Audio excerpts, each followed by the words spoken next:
Welcome everyone, my self Pankaj Yadav आपके अपने YouTube channel medical side में एक बार फिर से नई वीडियो के साथ में स्वागत करता हूं, जो कि है हाइड्रोसिफिलिस। दोस्तों, नर्वस सिस्टम के अंदर पूछे जाने वाली most important disease, one of the most important topic from where the questions will be asked in the various types of exam. So ये जो टॉपिक है, ये टॉपिक एक बड़ा टॉपिक है, इंपॉर्टेंट टॉपिक है, ठीक है। तो चलिए शुरू करते हैं बिना किसी देरी के। Which is hydrocephalus. देखो नाम से पता चल रहा है आपको, वो हाइड्रो यानी कि सर फ्लूइड एंड सिफेलिस यानी कि ब्रेन, यानी कि जब ब्रेन के अंदर एक्सेसिव अमाउंट के अंदर फ्लूइड डिपॉजिट हो जाता है, उस कंडीशन को कहा जाता है हाइड्रोसिफिलिस।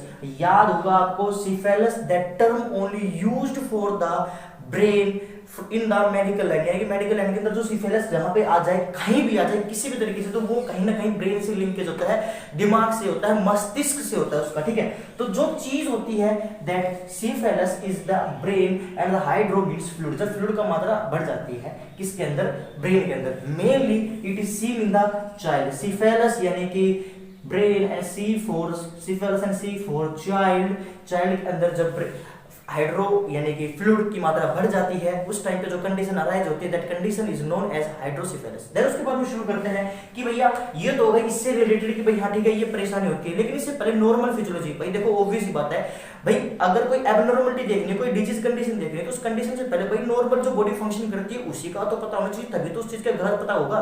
तो शुरू करते हैं इसकी नॉर्मल फिजियोलॉजी क्या होती है। देखो सबसे पहले क्या होता है कि अपने पास में देखो कौन बनाते हैं इसको, ICF इंट्रासेरेब्रल फ्लूइड कौन फॉर्म करता है, कोरोइड प्लेक्सिस, ठीक है। कोरोइड प्लेक्सिस जो होती है ना, यही इसका फॉर्मेशन करती है। कौन करती है, कोरोइड प्लेक्सिस। क्वेश्चन पूछा जा चुका है पहले, ठीक है।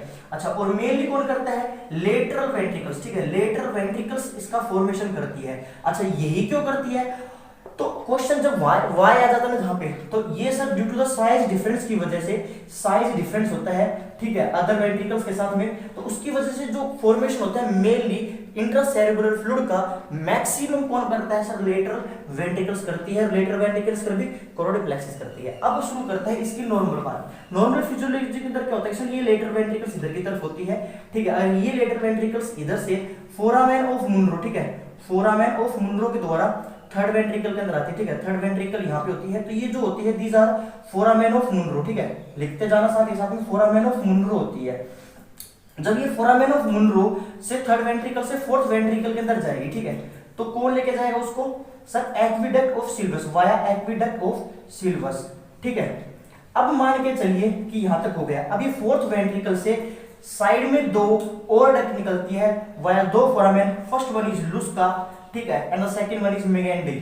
These are the name of the foramen by which the intracerebral fluid will transfer. तो यहाँ पे सबअर्गोनल स्पेस होता है, सबअर्गोनल स्पेस होता है, वहां पे जाके इसका एब्जॉर्बेशन हो जाता है, किसका, इंट्रासेरेब्रल फ्लूइड का absorption occur in the subarachnoid space. तो सबअर्गोनल स्पेस के अंदर किसका एब्जॉर्बेशन होता है सर, सबअर्गोनल स्पेस के अंदर जो एब्जॉर्बेशन होता है दैट इज किसका होता है, इंट्रासेरेब्रल फ्लूइड का होता है, ठीक है। तो ये क्वेश्चन भी बहुत मेजरली पूछा जाता है। तो फोरामेन ऑफ, यहाँ पे लिखना foramen of Luschka and foramen of Magendie, ठीक है। तो ये था किसके बारे में, सारे नॉर्मल बातें किसके बारे में। देखो सबसे पहले क्या होता है कि we have lateral ventricles. Lateral ventricles के बाद में क्या होता है कि from lateral ventricles via foramen of Monro the intracerebral fluid comes into the third ventricle, and from third ventricle to fourth ventricle by aqueduct of Sylvius के द्वारा, and then from fourth ventricle to the lateral ventricles foramen of Lusca मेगेंडा के द्वारा सबअर्गोनल space के अंदर enter करता है। क्या enter करता है, इंट्रासेरेब्रल फ्लूइड एंटर करता है। कब करता है, जब नॉर्मल फिजियोलॉजी होती है। जब इस पूरे पाथवे के अंदर कहीं भी एबनॉर्मलिटी हो जाती है, उस कंडीशन को जो अराइज होती है, उस कंडीशन को कहा जाता है क्या, हाइड्रोसिफिलिस, ठीक है। यहाँ पे जो हाइड्रोसिफिलिस था वो कहा जाता है, ठीक है। अब शुरू करते हैं कि सर इसकी डेफिनेशन क्या होती है। ये था नॉर्मल फिजियोलॉजी, ठीक है। अगर मैं आपको दो बात और बताऊं इससे रिलेटेड, कि इससे दो रिलेटेड बातें जो नॉर्मली पूछी जाती है कि एक घंटे के अंदर, यानी कि फ्रॉम इन 1 आवर, ठीक है, 20 ml बनता है, ठीक है, 20 ml बनता है। तो अप्रोक्सीमेट 480 ml से 500 ml बनता है इन ए डे, पर डे, ठीक है। और जिसमें से 150 ml तो बचता है, यानी कि रेजिडुअल रहता है, जो एनी टाइम कभी चेक करोगे इतना तो रहेगा, और 350 ml एब्जॉर्ब हो जाता है। तो किसके अंदर एब्जॉर्ब हो जाता है? सब ऑर्गेनोइड स्पेस के अंदर, ठीक है, सब ऑर्गेनोइड स्पेस के अंदर एब्जॉर्ब हो जाता है। तो ये था सारा इसकी नॉर्मल भाई डाटा कैसे होता है, कैसे इसका सीक्रेशन होता है। अब इसकी डेफिनेशन पढ़ते हैं, ठीक है। डेफिनेशन के अंदर मैं आपको बताऊं कि व्हाट इज द डेफिनेशन। तो sir it is the abnormality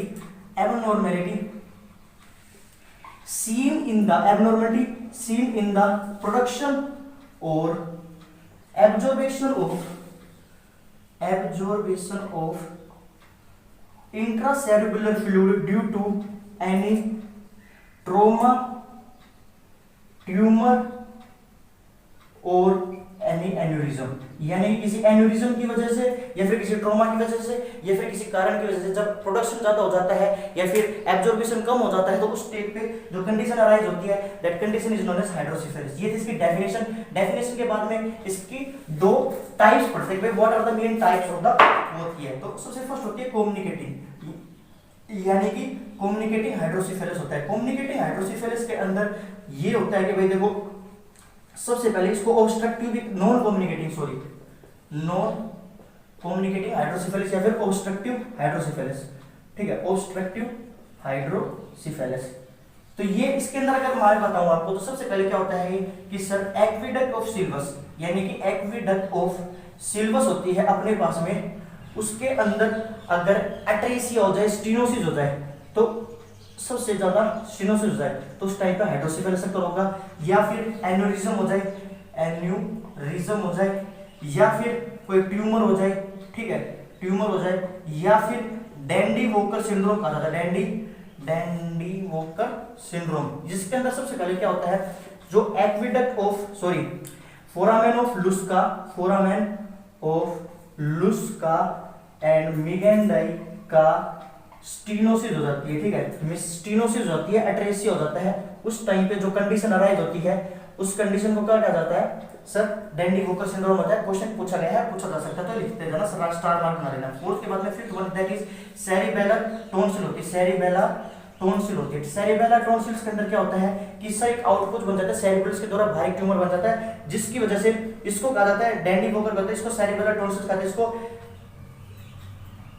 syndrome होती है, ठीक है, इसको अर्नोल्ड चीरी, ठीक है, इसको क्या कहा जाता है? अर्नोल्ड चीरी सिंड्रोम कहा जाता है, ठीक है।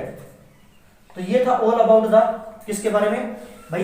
नॉन कम्युनिकेटिंग हाइड्रोसिफेलिस, जिसके अंदर कोई ऑब्स्ट्रक्शन की वजह से जो हाइड्रोसिफेलिस होता है ना, कोई भी वो प्रॉब्लम नहीं है, बस खाली ऑब्स्ट्रक्शन हो गया उस पाथवे के अंदर, उस पाथवे के अंदर जो ऑब्स्ट्रक्शन होती है दैट ऑब्स्ट्रक्शन ड्यू टू कोई aqueduct of Sylvius, most common cause तो यही होता है, ठीक है, मोस्ट कॉमन कॉज तो यही होता है। बाकी इसके अलावा ये सारे भी कारण हो सकते हैं। इसको यहाँ पे ट्यूमर के अंदर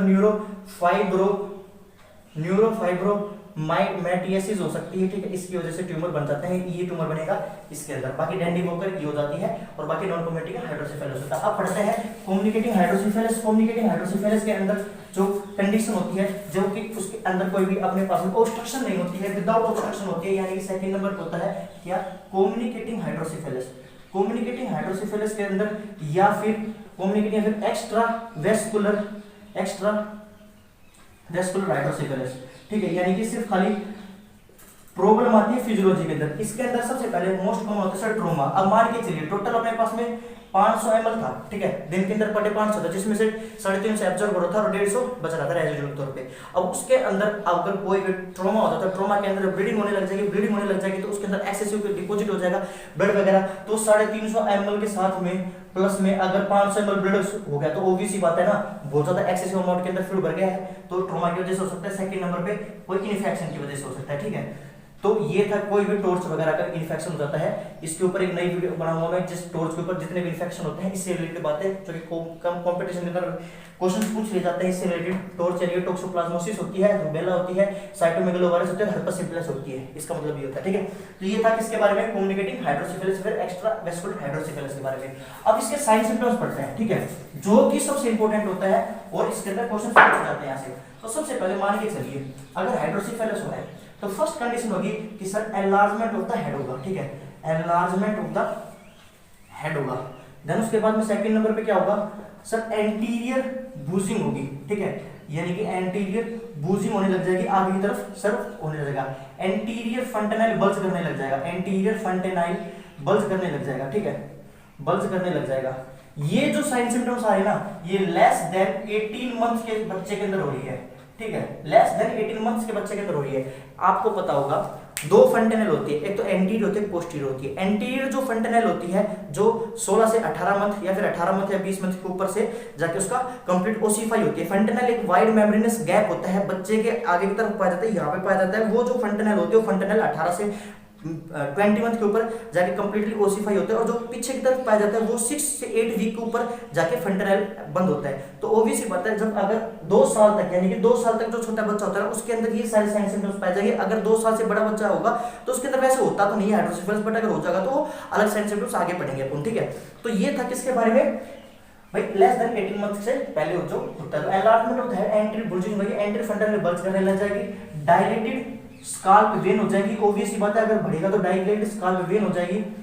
पैप्लिडीमिया हो जाएगा। पैप्लिडीमिया एक टर्म यूज की जाती है for the optic nerve swallow हो जाती है, ठीक है। ऑप्टिक नर्व का जो ऑप्टिक नर्व होती है जो उसको पहुंचाती है, ऑप्टिक नर्व स्वेलो विंग हो जाएगी, ठीक है, यानी कि स्वेलिंग हो जाएगी।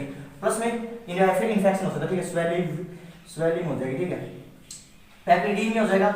बाकी इसके अलावा डायलेटेड स्काल्प हो जाएगी, एंटीरियर फंटेनल हो जाएगा।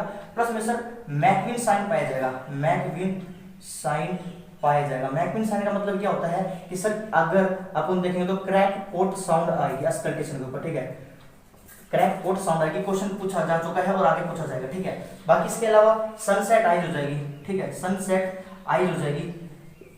ये था 1 2 3 4, तो ये था ऑल अबाउट द किसके साइन सिम्टम्स के बारे में। ये था main sign symptoms that are mainly seen under the किसके बारे में, लेस देन 18 मंथ के बच्चे के बारे में। अब इसके बाद में शुरू करते हैं कि भाई इससे रिलेटेड कि भाई क्या होता है क्या नहीं होता, ठीक है। अब अगर बच्चा अगर 18 मंथ से बड़ा है यानी कि 2 साल से बड़ा बच्चा है तो उसके अंदर कैसे साइन सिम्टम्स पाए जाएंगे, ठीक है। ग्रेटर देन 18 मंथ से ज्यादा है तो उसके अंदर साइन सिम्टम्स कैसे पाए जाएंगे। ऑब्वियस सी बात है, 18 मंथ के बाद में ओसिफाई हो चुकी है। क्या ओसिफाई हो चुकी है, एंटीरियर फंटेनल बल्ज एकदम ओसिफाई हो चुकी है, तो उसके बाद में आगे बढ़ नहीं सकता, वेव जो स्काल्प डायलेट नहीं हो सकती है। तो उसके अंदर जो साइन सिम्टम्स आएंगे, सबसे पहले थिनिंग ऑफ किसकी, हेड की, यानी कि हेड थिन होता जाएगा। कब होता जाएगा, एनलार्जमेंट होता जाएगा, थोड़ा सा चौड़ा हो जाएगा तो उसके वजह से कंप्रेशन पड़ेगा, थिनिंग ऑफ द हेड होगा। देन उसके बाद सेकंड नंबर पे नोजिया, वोमिटिंग, ये साइन सिम्टम्स देखने को मिलेंगे, ठीक है। देन उसके बाद में तीसरे नंबर पे nausea, vomiting, thinning of the head हो जाएगा, नोजिया वोमिटिंग होने लग जाएगा, एटैक्सिया हो सकता है, ठीक है, सेरिबेलम डिसफंक्शन कर सकता है, प्लस में एटैक्सिया होता है। देन उसके बाद में निस्टेगमस होता है, ठीक है। निस्टेगमस के अंदर क्या होता है सर, इनवॉलेंटरी मूवमेंट्स होते हैं,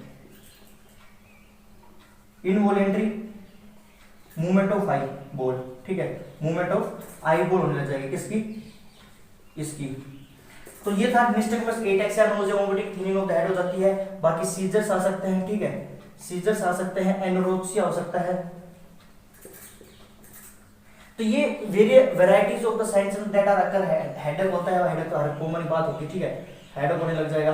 तो ये था सारे साइंटिफिक सिम्टम्स जो ग्रेटर देन 18 मंथ के बच्चे के पास में होता है, जो हाइड्रोसेफेलस से ग्रसित होता है। देन उसके बाद में आखिरी इसके डायग्नोस्टिक इवैल्यूएशन पढ़ते हैं, ठीक है। What are the main diagnostic evaluation. Diagnostic evaluation के अंदर मैं बताऊं तो सबसे पहले जो कंडीशन अराइज होती है या फिर किसके द्वारा किया जा सकता है, that is x-ray, skull x-ray होगा, ठीक है। सबसे पहले स्कल एक्सरे किया जाता है। बाकी इसके अलावा वेंट्रिकोग्राफी की जाती है, जो आजकल कॉन्ट्राइंडिकेटेड कर रखी है, वेंट्रिकोग्राफी की जाती है। देन इसके अलावा तीसरे नंबर पे सर ट्रांस इल्यूमिनल टेस्ट होता है, ठीक है, ट्रांस इल्यूमिनेशन टेस्ट होता है, उसके द्वारा किया जा सकता है। और बाकी फोर्थ वन विच इज सीटी एंड एमआरआई, जो कि कंफर्मेटिव होता है, ठीक है, कंफर्मेटिव होता है। तो ये था ऑल अबाउट द किसके बारे में, डायग्नोस्टिक। ट्रांसमिशन एक टॉर्च होती है, टॉर्च मार के देखा जाता है तो किसके ऊपर, जो हाइड्रोसेफेलस का पेशेंट होता है, बड़ा हुआ जो सर बड़ा हुआ रहता है उसका, तो उसकी वजह से जो कंडीशन होती है उसके ऊपर टॉर्च मार के देखा जाएगा तो क्या होगा, ट्रांसमिशन टेस्ट होगा, सीटी एमआरआई के द्वारा कंफर्मेटिव होता है। ये था all about the diagnostic purposes. यहाँ तक वीडियो है। अब अगली जो उसके अंदर इसकी बाय डिजीज कंडीशन को कैसे ट्रीट किया जाता है, वीडियो बहुत लंबी हो जाएगी, वो मैं नेक्स्ट पार्ट के अंदर बनाने वाला हूँ हाइड्रोसेफेलस के बारे में। आई होप आपने ये वीडियो यहाँ तक कंप्लीट देखी होगी, आपको कुछ अच्छा समझने को सीखने को मिला होगा। अगर यहाँ तक वीडियो देखी तो एक लाइक जरूर करके जाना, चैनल को सब्सक्राइब करके जाना, और मेरे इंस्टा पे फॉलो कर सकते हो, वहाँ पे मैं डेली मेडिकल वीडियोस डालता रहता हूँ। मिलते हैं अपनी नेक्स्ट वीडियो के लिए। टिल देन सभी भाइयों को, सभी को नमस्कार।